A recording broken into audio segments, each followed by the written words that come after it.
And a year ago today, in the early hours of the morning, began what was to become one of the largest hostage crises in history.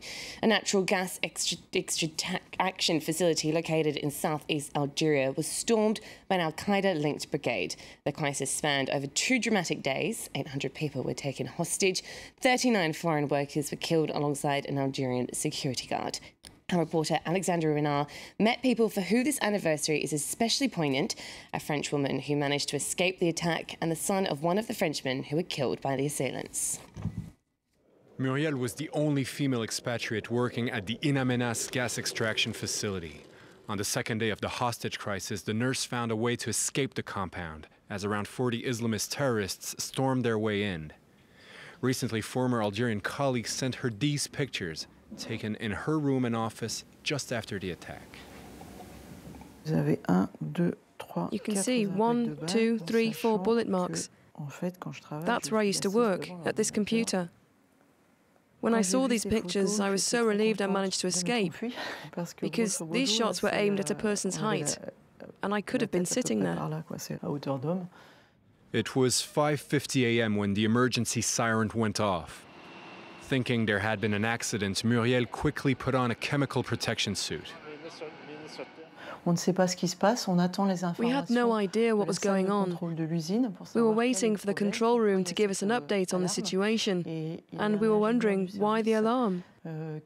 Then an engineer came running towards us yelling, "It's a terrorist attack. They're armed. Go and hide." So we all started running, looking for somewhere to conceal ourselves.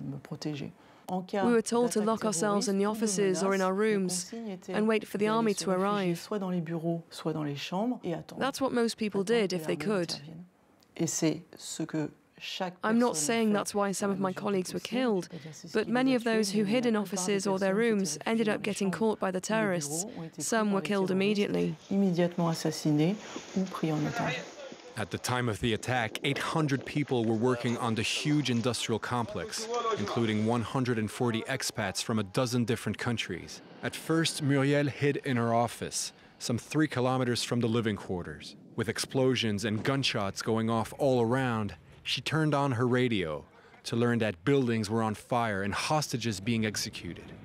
After waiting 25 terrifying hours, she decided to try and escape. Algerian colleagues hid her within their group, sneaking her under the compound's boundary fence. Once outside, they walked towards a unit of the Algerian army, their hands up, so as not to be mistaken for terrorists. When I first arrived at this facility, I did raise the question of security. This was Algeria, and right by the border with Libya. But I was always told not to worry, that the compound was heavily guarded by the Algerian army, that this was a secure perimeter and difficult to penetrate. They said the place was so huge, it was like a country within a country, and you practically needed a visa just to enter the area. I was told that there were army patrols, military vehicles stationed nearby, and even drones circling the area, so there would be no problem. But what haunts me now is how could these terrorists have had such easy access to the compound and the living quarters? A year has passed, but Muriel has been unable to go back to work. She's now trying to rebuild her life abroad and has just finished co-writing a book investigating the In Amenas hostage crisis. She hopes that an international team of investigators will eventually reveal just what happened during those 2 dramatic days.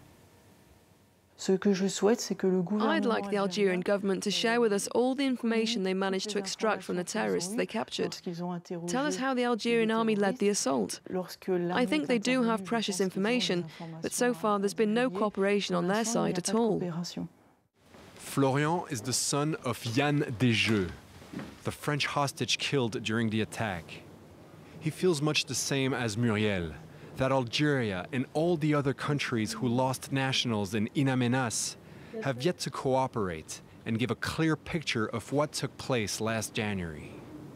When I saw my father's coffin surrounded by nearly 40 other coffins, I suddenly realized this had been a massacre, and I vowed that I would get to the truth about what had happened. Florian left his job and has spent the last year investigating the assault himself. We know for a fact that people had access to the compound, even though they shouldn't have been there. The people in charge of security didn't know these men were on site. We also know there had been several incidents with bus drivers threatening foreign workers, saying they would die if they continued working there. Florian's father was deputy head of the compound's security. He was aware of these threats and had asked for increased security measures, which never materialized. When terrorists stormed the place, they had very detailed notes, names, room numbers, phone numbers. They even had the home addresses in Norway of Norwegian workers. The terrorists knew exactly what they were doing, and they knew the place very well. They knew that there were several VIPs, foreign delegates, and company managers on site. There's no way they could have known all that without inside help. In France, prosecutors have opened a formal inquiry into the hostage-taking and subsequent Algerian army operation. But their investigation will depend on whether the Algerian authorities allow a French judge to inspect the In Amenas premises. All right, let's take a look at what's been happening in the world of sports over the past 24 hours, and it starts with the Australian Open.